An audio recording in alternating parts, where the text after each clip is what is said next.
Welcome back to the 10th episode of the Independent Minds podcast. How are you, Youre? I'm fine, Brandon. It's nice to have you do the introduction. Yeah. So today we'll be discussing, well, Brandon, what will we be discussing today? So today we're going to be talking about the philosophy of existentialism. So yeah, we're gonna be doing that, and well, yeah, Brandon is kind of the expert in this field of philosophy. He knows existentialism better than I do. So I'm gonna need some help from him in explaining what existentialism is to me, and hopefully we will get to have a great conversation. Yeah. Before we do that, though, please, we really love to read your comments. So please don't forget to leave a like and also write a comment to us, say how your day is going, whatever, and we'll be happy to respond to your comments. And if you have any questions or whatever, you're trying to get our this is very important because we're trying to get our channel up subscriber wise, and if you comment on it, it will show up in more people's in more you know suggested videos. It So helps that would the be good. algorithm. It helps with the Exactly, yeah. algorithm. Exactly how he put it. So please feel free to do that. So back to the topic of the day, Yeah. Brandon. So Individualism. What is it? existentialism. So Oh, sorry, yeah. existentialism. Yeah, I got it So confused. Sorry. existentialism is basically like a system of philosophy that it focuses on the problems of human existence. And these are basically like three different problems. So like, what's the meaning of life? Okay, everybody talks about that. What's our purpose? And then like, what's the value of human existence? Okay.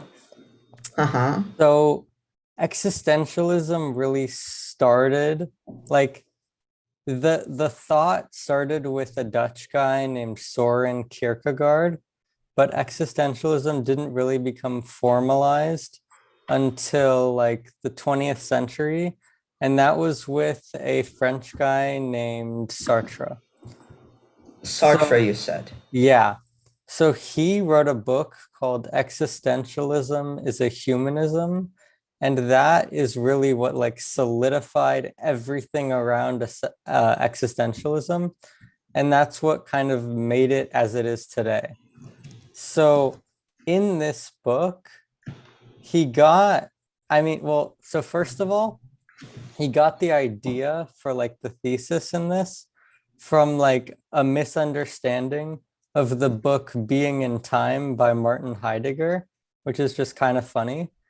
But in this book, he talks about how existentialism basically means that like existence precedes essence.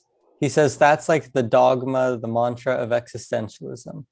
Now, So like, let's define some terms here, if you will. So yeah, you said existence is precedes precedes what precedes essence. essence. Okay. So what do you mean by existence in this context? So, like, when something exists, okay, that is So that you're is adding kind of like time into this. yeah, yeah. So what do you mean by essence in this case? Essence is like the quality that makes something what it is.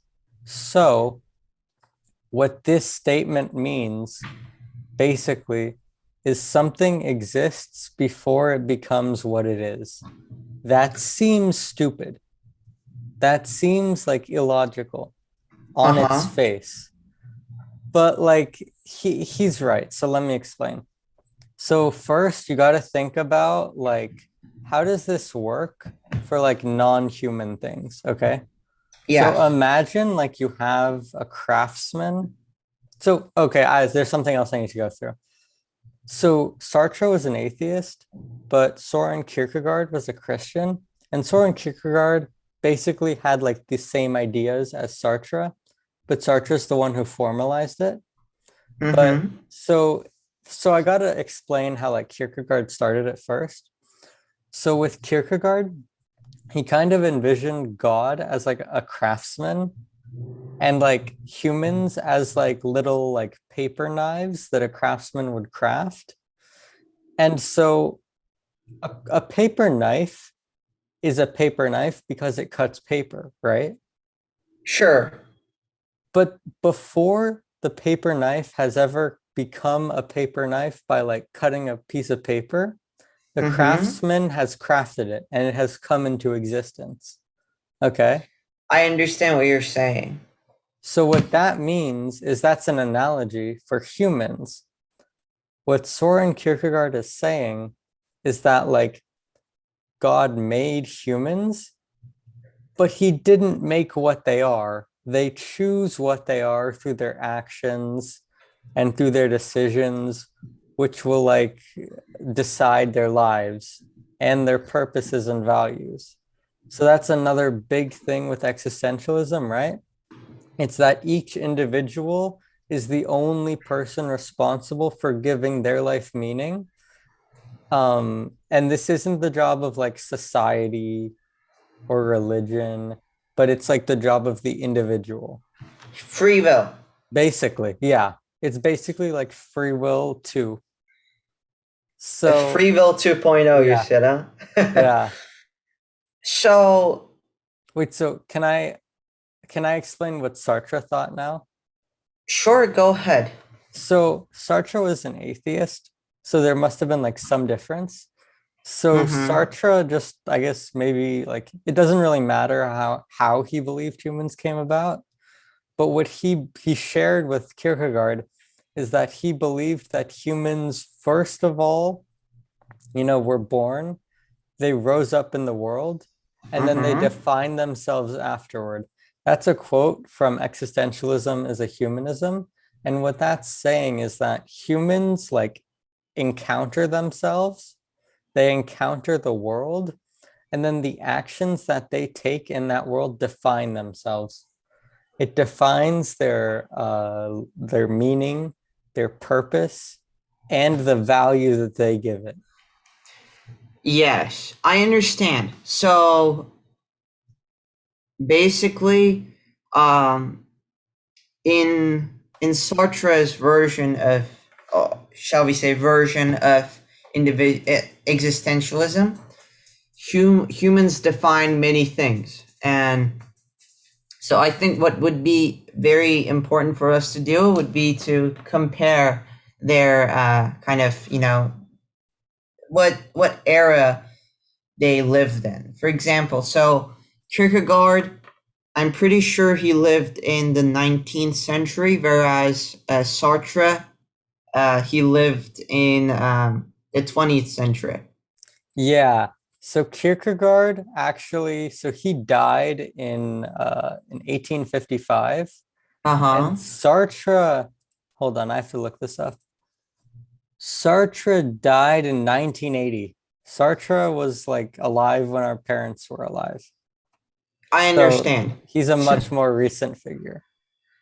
so that kind of explains why Sartre believes in, I believe, what humans having control over much, I would say, a much greater part of their, should we say, fate, because then you can determine what where your life goes essentially, and what you do during your lifetime essentially affects your future, because, well, free will and existentialism, it's the, so in basic terms, I think existentialism really talks about the fact that humans exist Yeah. and So that humanity as, and we like to associate humanity with, ideologies and stuff, but humanity as a whole is, it's really gray. Humans can do good things or bad things. It's their choice. But humanity takes in, I think, is a huge part of existentialism. Would you agree? Yeah, and that last thing that you just said, we can do good things or bad things, that's so important Yeah. because Sartre addressed this, and what he said was basically like he was thinking about the actions that somebody could take. They could do these like really good actions, or they could do these really horrible actions that would define themselves in their lives. Mm-hmm. And then what he thought of is like, holy crap, this means that we have to be like really responsible because if I myself make like some dumb decision, some bad decision, that's going to help define me. That's going to help define who I am. But beyond that, if I can make that decision, every single other person can make that decision, right? Yes, I So, understand. so that means that like we all have the responsibility to kind of like be a model human. He's sharing the responsibility with every single human being on Earth. So, Brandon, would you agree that there are good humans? Yeah, definitely. Would you agree that there are bad humans? Yeah. For me, I would say not so much. What do you mean by good, actually? Can you be morally good in every single way? Or can you Yeah. be really?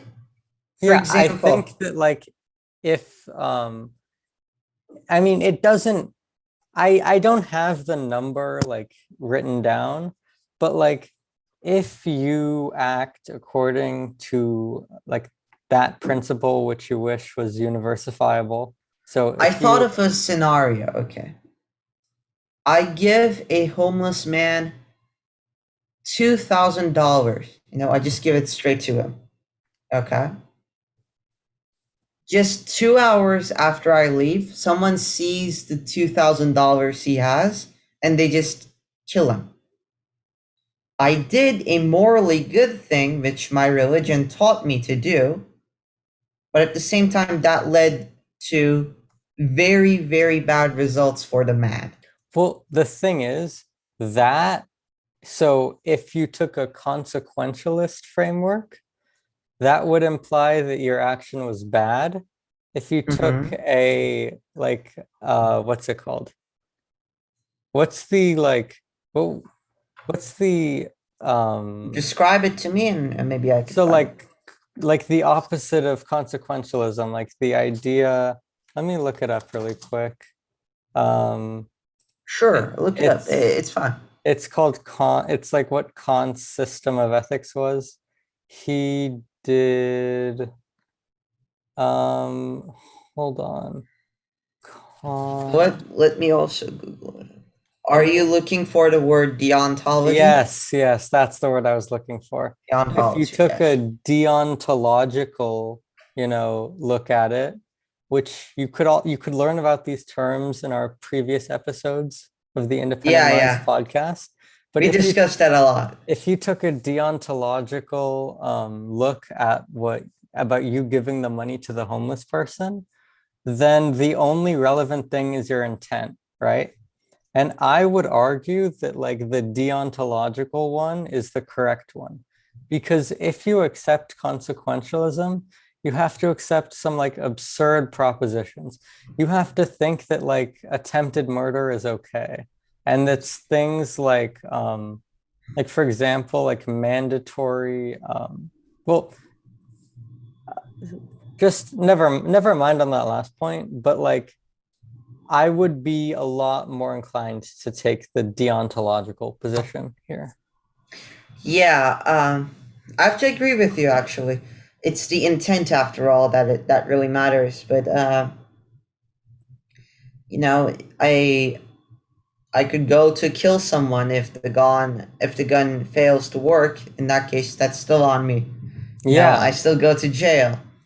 because Um, all we have to work with is our actions. We don't have like perfect knowledge of anything.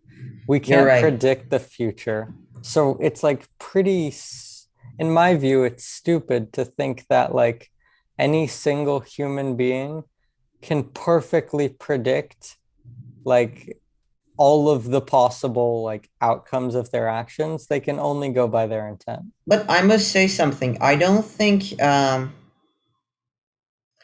I just don't think that consequentialism goes that far actually. Because We'll explain. consequentialism, I've never heard of a consequentialist thinker just saying that because you gave money to someone and that person died and you didn't think about it, it's your fault. I don't really think that it goes to that point, actually. Well, what I didn't mean that it would be your fault under a consequentialist framework. It would just be a bad action. But bad Because action, if under I a do if I do enough bad actions, am I not a bad human, bad no, person? because I would argue that it has to do with your intent. Under a consequentialist view, like there would be two bad actions that happened. You giving him the money and him getting murdered. Okay. Yeah. The consequentialist would view that like you giving him the money was like the less, like a lot less bad action, I guess. Mm-hmm. But it still wouldn't be preferable considering the consequences. But like the main point here is that like to guess, I guess, tie this back to existentialism. When you think about existentialist ethics, they're all incredibly deontological. And like I see. I see. that's why like I'm like a fan of existentialism and I'm also a fan of Kant because like Uh-huh. they both have very similar ideas about like free will, I guess, and Yeah, we how like discussed that already. Yeah, yeah, remember? Freeville episode. That was kind of a while back. 3 months, I'm thinking. that's Yeah. true. We haven't had episodes for a while, but we're gonna get back on it. Yeah, we are going to. I know we promised last time to record it next week. I mean, the week after we released the other episode, but sorry about that. It is kind of tough, It is tough. recording and then doing the research at the same time, and while having school also. So maybe you're thinking of first uploading it like every 2 weeks or so, just so we find a time. But I don't know. We will see. We'll see. Yeah, we'll see. But keep in touch. We're here. Yeah. And but let me tell you something. We will always, almost always, respond to the comments. So that's why we're telling you to leave a comment below. Uh, but anyway, back to existentialism. Yeah. So, Brandon, do you agree with Sartre or uh, I forgot the other guy's name. Kierkegaard. Yeah, Kierkegaard. Yeah. So I Who do would you ag- agree with I would agree more? with Sartre more. Uh And huh. the reason I would agree with Sartre is because I agree with them equally on like the foundation of existentialism because they both have the same view, except for like God or not, but like that's kind of irrelevant because they both believe in like the same thing for humans. Mm-hmm. But the reason that I agree with Sartre more is because Sartre also developed like the secondary concepts of existentialism that Kierkegaard just didn't even touch on. Okay. And one of the big ones is called the absurd. The absurd. And what this means is that like because like we give ourselves meaning, that Mm-hmm. means like anything that we didn't give meaning, there's no meaning to, right? Because that is like where the meaning is. It's with us. But what Oh, I understand. but what that means is that like so what absurd means is that like the world is kind of like meaningless, kind of unfair, kind of like just absurd. you know? Mm-hmm. Like when you consider the world without looking for meaning, like so many people do, you often find it to be just hopelessly absurd. Okay.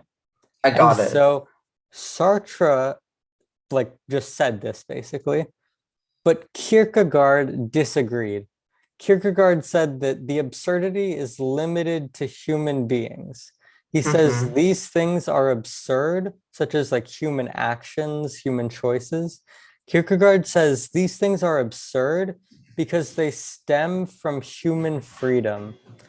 And he considered human freedom to be absurd because he was a Christian. But like since Sartre I wasn't, think by human freedom you mean full moral freedom. You yeah, know, yeah, sorry. nothing. Yeah, I got it. Yeah. Because freedom sounds like it's like slavery, and Yeah, no, no, no. yeah, Yeah. Like more of like a moral freedom, maybe. I got it. Yeah, moral. Um, but basically like so sorry, I actually misspoke. It was a different French guy who came up with this idea of the absurd. It That's was fine.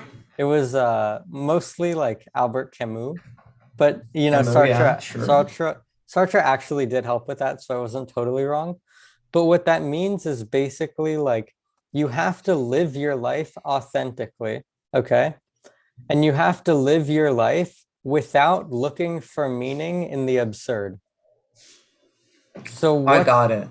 so that's why authenticity is one of the biggest virtues of existentialism. Yeah, yeah, yeah.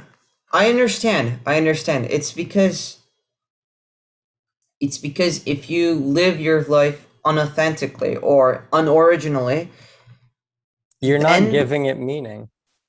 exactly, you're just living in a hollow shell, essentially. Exactly. And you're basically becoming absurd. Haha. Yeah, yeah, yeah. You're And losing your humanity. it's because we constantly live in this world of, absurdity, Hmm. fakeness everywhere. And Instagram. people, yeah, exactly. People are not genuine. They never were. They never will be, as long as they're people. People lie, you know. It's just a regular, natural part of humanity. And I think in this case, he's trying to make us improve ourselves by trying to make us original, Hmm. you know, saying what we think, believing, not only believing, but also acting for our beliefs. That's, I think, one of the main parts, You can't just, that's also part of existentialism. You can't just, you know, um, believe in something, but not do anything about it. Yeah. And I think that's a really good point because a lot of people conflate or just misunderstand existentialism and they conflate it with like nihilism. Exactly. Yeah, yeah, yeah, yeah. So a nihilist would completely disagree. A nihilist would say, why would you improve yourself? Nobody cares. Life Like, is meaningless. We yeah. already discussed. So I think it's important that we address this because one of the big overlaps between existentialism and nihilism Mm-hmm. is like some sort of sense of like existential dread. Now, what that means, it's basically like you realize humans are so free, and then you have like a horrible feeling at that. You get so scared, you get so like so Why do I terrified. exist? Yeah, you're like, oh, That's the thing. Why do I exist? What is my purpose? yeah. Who I forgot who said this, but there was that quote that said like humans are condemned to be free. I Hmm. forgot who said that, I don't but know. it was some French philosopher, I want to say. Anyway, the point is that like existential angst is basically like a big I don't know. It's like a big part of existentialism, but the point is to get over it, okay? So Grow out of it. this is what separates existentialism from nihilism, which is basically like nihilism for in the in this like type of like dread or angst. World is meaningless. Everything Yeah, we do is a meaningless. nihilist wouldn't care because they don't Exactly. care. But the point is that like the existentialist in response to this existential angst would kind of like take pride in it instead of like being terrified at their freedom, you know? While we were talking about this, I wonder what a nihilist would think of me. You know the analogy that I told you. You know, me giving money to a homeless guy and then that homeless guy getting murdered for the money I gave him. You know, I think What would a nihilist think about that? We it know what an existentialist would think. He would say that, oh, you know what? It's the intent. It's the fact that you're genuine. You're authentic about it. let so I'm gonna use like Max Stirner as my backboard of like nihilists to compare this to, and I would tell you what, Somehow, I'm not surprised, yeah, Brandon. I would tell you what he would think about this. Yeah. So his question would be, why did you give him that money? If you gave him that money because it made you happy to see like a homeless person happy, then he would kind of approve of your decision. If you gave him that money because you know he was going to get killed and that made you happy in like a sadistic way, he would consider that a good thing. What If if you, I gave him the? Yeah, go on. no, sorry, what are you going to say?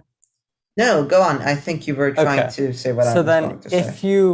if you gave him that money for some reason that you felt some sort of like obedience to something else which would compel you to give that money, like to religion, to government, etc., Exactly. That's then what I he was would gonna say. look down on you. Do you know why? Because he would call those kinds of institutions that I obey, Spooks. and yeah, exactly. Um, Anti-spook action. Viewers, please note that Brandon and I talked about spooks and stuff for so long. Um, I remember us, talking about it for so long, actually. Yeah. So, a spook is a form of Brandon. I'll It I'll, I'll leave you to okay. explain A this. You spook you explain is it you explain it better than I ever could. okay. A spook is like some social construct, in this case, for example, like government, that people kind of let themselves be controlled by. And the idea is that they are like ghosts that are like inhabiting your mind and controlling you. Exactly.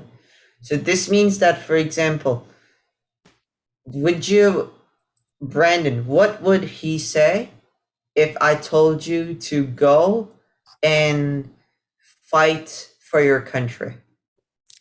He would say that that's a spook, right? Yeah, so basically like I mean it's there's like some like degrees of there's like degrees of nuance here, but Mm-hmm. basically I understand, yeah. so here's the list of what he thought was spooks. State, like property, Religion. natural rights, and society, and religion being in society, were Yeah. all illusions, spooks, and ghosts of the mind because he was like a very, I guess he liked, what's it called? It's a kind of individualism where he basically like individuals are the reality, right? Yes. He wanted to abolish not only the state, but also society as an institution responsible for its members. Okay. So, how could we tie this back to existentialism? I think one way to do it would be this. Existentialism believes, first of all, it believes in the before family. What is the first thing that you really realize? Yourself. Exactly. Individual. Individuals' right to exist. That's one thing that we recognize almost the second we're born. So what I want to say is this. As Brandon said, there are these spooks in a way, operating in our minds. They're not seen, but we're essentially built they're essentially built into us. So, Brandon, does that mean that because I exist, I have the right to live however I want to live? Does that mean in terms of like Max Stirner? Yeah, but I also want to get your view. Do you Oh, think because oh, I exist, I have the right to exist or live in whichever way I want to live? no. In my view, no. Because you have to consider that like other people basically like think about what I said earlier about how if you can do one thing to like build your essence, it's valid for every single other person. Mm-hmm. So if you live this way, you have to live in a way that like is acceptable to you. You have to be okay, like the golden rule. Do unto others what you would be okay with being done unto yourself. How Because about if I'm a sadist? If I want people to suffer? In that you, case, in that case, you are just misunderstanding the world if you would not be okay with like yourself being like a victim of sadism, okay? I So understand what you're trying to so get to. you would just be like not just a hypocrite, because that's obvious, but you would also be just like fundamentally wrong. And I guess you would kind of be like maybe the property of a different kind of spook. Like whatever gave you that thought in the first place, that you were somehow different. I think I think one thing is clear. When you are if you if you if you believe in a sense of nihilism and existentialism, if you combine those and get something that's like almost fully um that's like almost individual based, Hmm. in that case you would essentially live in a nightmare because there is no family unit. It's only the individual.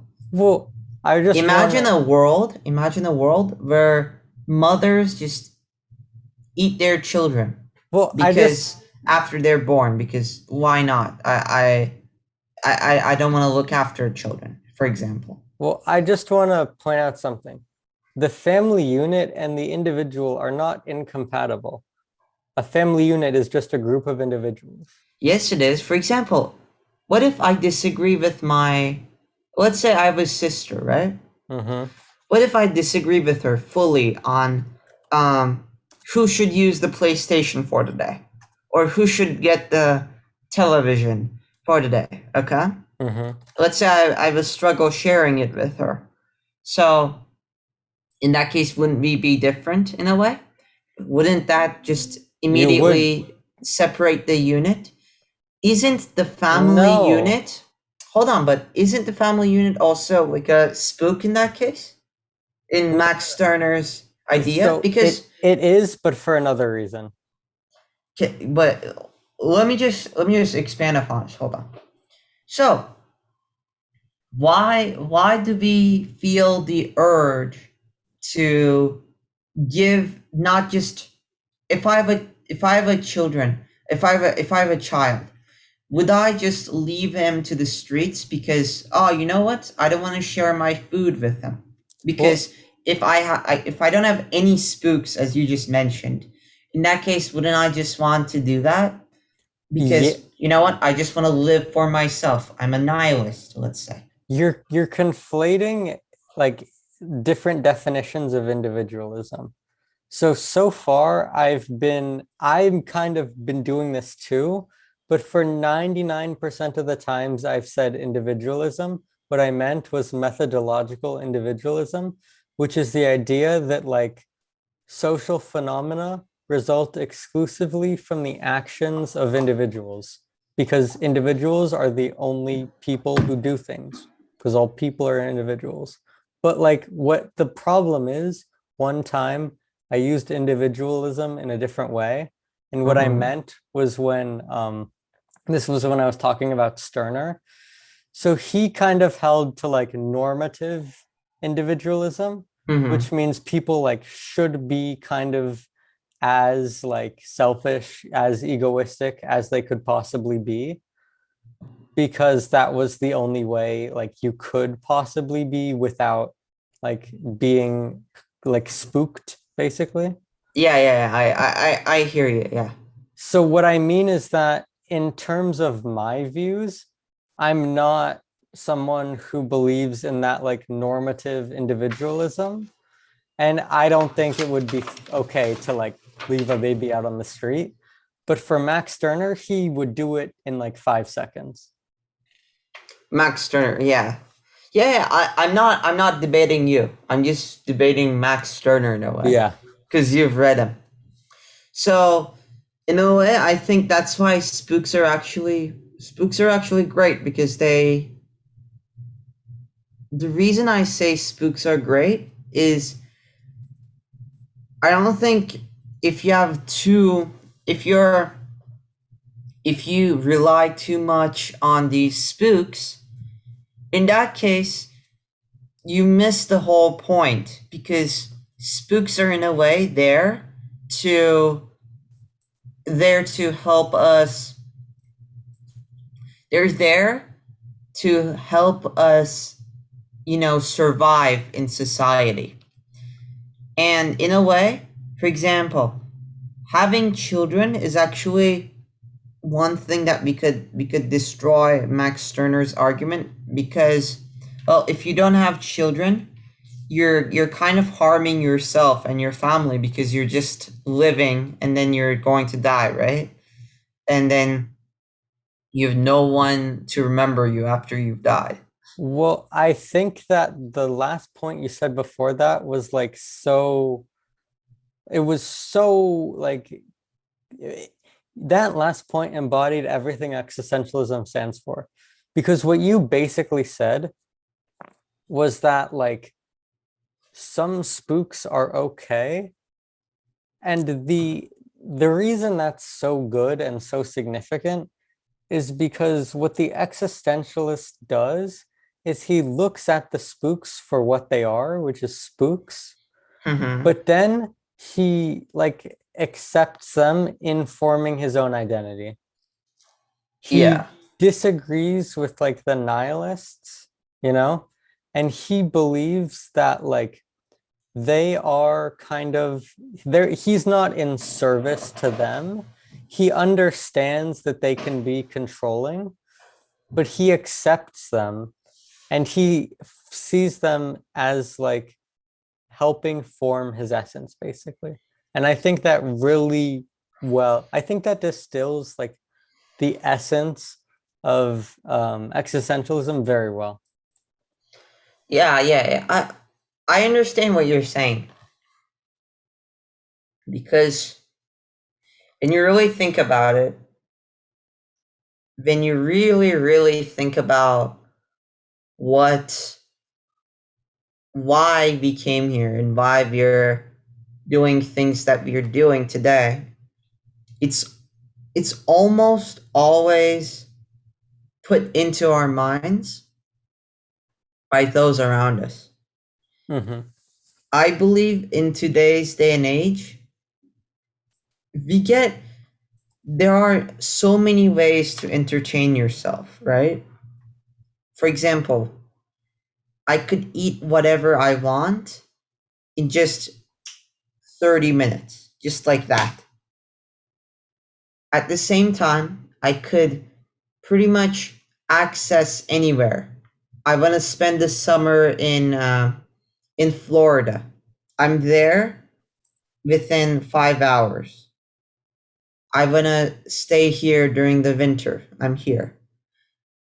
I think, although despite the fact that we have access to so many forms of entertainment and just an overwhelming amount of happiness, we're still most things that we do, they're essentially based on what society and those around us you know have found to be beneficial for us. So what I'm trying to say is this: we don't really control anything. We want to just live, but at the same time, it's it's those around us that determine what is fun and what's not.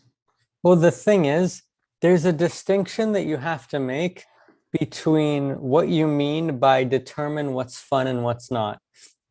I agree What's that, fun? I mean, what's fun is this. What's like, fun is, in this case, what is entertaining and what is fun is any activity or anything that makes your brain release some dopamine.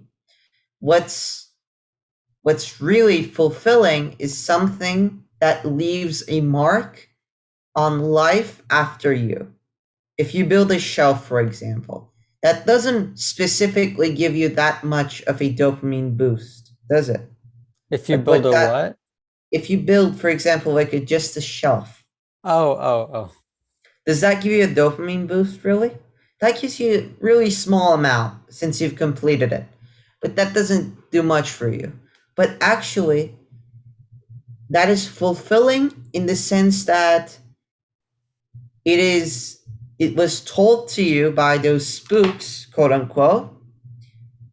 And the good part about that is the fact that it will stay likely after you, or even if it's destroyed before you die, it's at least beneficial to likely someone else, or it just makes your life better instead of just procrastinating and doing something that's fun and entertaining, which makes you release more dopamine. Do you get what I mean? Yeah. So I think you're just conflate. So I agree mostly. The only thing I would disagree with is because you talked about how what's fulfilling, but what's fulfilling really varies from person to person. So I don't think it would be possible to ascribe like a universal blueprint to human fulfillment because we all have our own essences and we all define ourselves in our own visions. And we can therefore like fulfill our desires in different ways, like relative to those uh to how we define our essences, basically. Yeah, yeah. And I Yeah, think you're right. and And I sorry, our what? essence, I think, depends on what is in the end, what stays after all. You know, I think that's also very notable. Oh, so you're basically defining your essence as in I'm like, trying to make existentialism. You know how it means basically? Existentialism comes from the word existence. uh-huh. So if I make something exist and I'm authentic in doing that, and I do that because I want to do it, because of the fact that I just want it for the good of those around me. For example, let me give you an analogy. If I Let's say I decide to make a shelf, okay, as I've said before. I carve wood, I spend a lot of energy and effort into it, and I make a shelf exist. I'm not just, using magic to make something exist out of nothing. I'm just putting it together in order to make something that's useful, right? Once I made that something useful, I only made it for the benefit. Let's say, as you said before, this is where I agree with Sterner, because, well, if you don't make something, if you make something just for the benefit of, acceptance from those around you, then it doesn't really count. Really, you're just trying to appease them. Yeah, But you're not like defining yourself. You're kind of just copying others. yeah, exactly. That's where authenticity comes in. If I make it for just my pure thoughts on my just my pure idea to make humans happy, to make those around me happy, and also do something that fulfills my desires to make others happy, in that case I think I've accomplished something that existentialism and especially Sartre tried to make me accomplish. And I think that is like a really good way to wrap up this podcast. Sure, yeah, I think Because we went on for like 50 minutes so far. what you just did is you kind of just provided like a constructive example of this entire philosophy. Yeah, before we go though, Brandon, I just want to ask you something.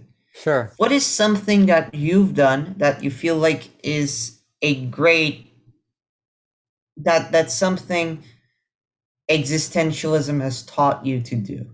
Have you built a shelf like me? Oh, like something I defined my essence in. Yes. Something that fulfilled your desires, and as Sartre tried to put it, and Sartre and Stirner put it, that fulfilled your desires in making the environment around you better. Well, for me, it's mostly been like, I guess, like doing like research and science, Uh-huh. because that is, I guess, what my primary interest is in. Mm-hmm. So when I do that, I basically, whether it be through like experiments or just reading papers or something, I'm kind of like defining myself in that way of like a science researcher, I guess, which means that like, You're authentic. yeah, I'm being authentic and I'm like becoming like who I am, basically, becoming my Yeah, essence. I understand. So in the end, I think it all revolves back to good thoughts and good deeds. I agree. If you This comes back to deontology again. So what we're trying to say is this: existentialism, deontology, free will, and nihilism. It's all connected in a way. What we are trying to say is this: go out and do something, not because it's told to you by the society around you, but rather because it's it comes from a good thought and a good deed that you had on others. You know, Yeah. if you feed a stray dog and then that stray dog bites someone, that's not really your fault, as nihilists put it. And in a way, I'm sorry, not nihilists, but Consequentialist. consequentialists. Yeah, consequentialists put it. But in a way, it's just something that came as a result of your good deeds. In a Yeah. way, how do we know that's good and That bad? you So took no part in, right? yeah, So and let me give you also another like dimension to what I was trying to tell you before. Remember the analogy that I gave about the homeless man, being killed over $2,000 that I just gave him? yeah. What if that man wasn't killed and he basically spent that 2,000 bucks that I just gave him, and he he went on to live a good life, but then he went to the bad, and let's say he caused the murder of someone. How can we know what's good and bad after all? And If on you that want, note, if you want to know that question, you should watch our ethics video and morality. yes. But on that note, we'll wrap up the episode. Thank you so much, Yeah, guys. it's We been like love your 50 support. minutes. Like and comment. If you got this far, like you're amazing. Thank you. We love you. Yeah, amazing. Please don't Um, skip the videos, by the yeah. way. Like, Don't do comment, it. subscribe, turn on the bell for notifications. See you next time. Okay, adios. Bye bye. Bye.